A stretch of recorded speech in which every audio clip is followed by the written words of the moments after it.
चुनाव आयोग जल्द ही 5 राज्यों और 1 केंद्र शासित प्रदेश में विधानसभा चुनाव का कार्यक्रम घोषित करने वाला है। ये राज्य है पश्चिमी बंगाल, असम, तमिलनाडु, केरल और पुडुचेरी। ये चुनाव 2026 के सबसे बड़े राजनीतिक इवेंट में से एक होंगे, क्योंकि इनमें लाखों करोड़ की अर्थव्यवस्था, करोड़ों मतदाता और कई बड़े नेता शामिल हैं। 17 फरवरी 2026 यानी कि आज सूत्रों और अधिकारियों ने बताया कि चुनाव आयोग इन 5 जगहों के लिए चुनाव तारीखें मार्च के मध्य में एक साथ घोषित करने की तैयारी कर रहा है।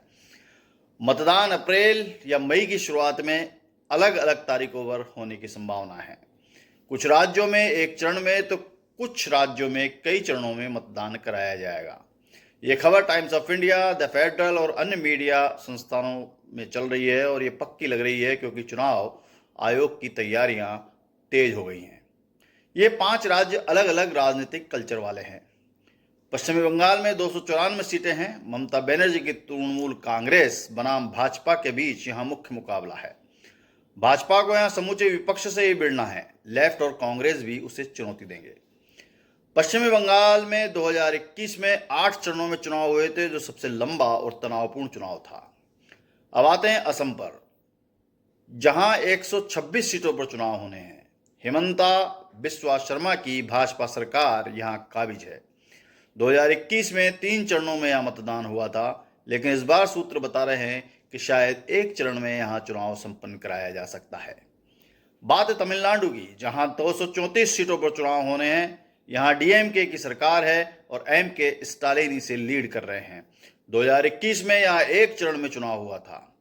केरल की बात करें तो सबसे अधिक पढ़े लिखे और युवा राज्य केरल में 140 सीटों पर चुनाव होने हैं। यहां पिनाराई विजयन के नेतृत्व वाली एलडीएफ सरकार है। यहां भी 2021 में एक चरण में चुनाव संपन्न हुए थे।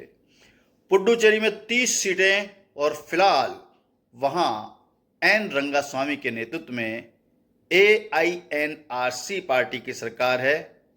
ये देखने में छोटा चुनाव है, लेकिन बहुत महत्वपूर्ण माना जाता है। यहां 2021 में एक ही चरण में चुनाव हुआ था और इस बार भी एक ही चरण में होगा। इसलिए चुनाव आयोग ने समय पर चुनाव कराने के लिए तैयारियां शुरू कर दी है।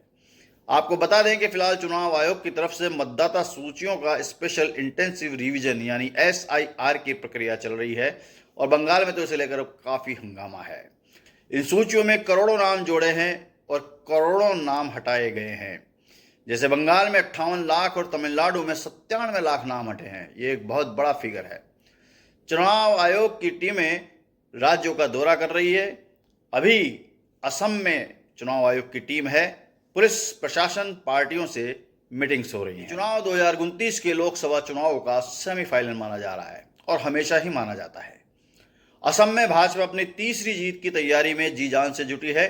बंगाल में सबसे बड़ा महासंग्राम देखने को मिलेगा। बहुत रोचक होगा ये देखना कि क्या भाजपा इस बार बंगाल में एंट्री कर पाएगी और क्या ममता का विजय रथ थमेगा।